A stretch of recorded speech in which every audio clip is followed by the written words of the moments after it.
Drumul șerpuit sub rot se desface, cuvânt în față, așa îmi place.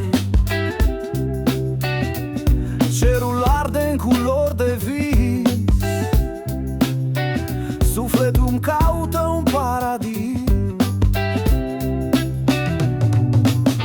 Motorul urlă ca un strigă de dor, în inima mea un foc arzător. Pe drumuri lungi către sinele meu, călătorie spre adevărul greu. Eu scar spre cer prin fum și strigoi, peisaje ce trec rămânem tot noi.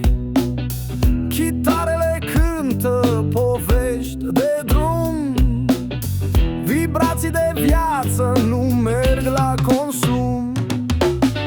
Motoare urlă ca un strigă de dor, în inima mea un foc arzător. Pe drumuri lungi către sinele meu, călătorie spre adevărul greu.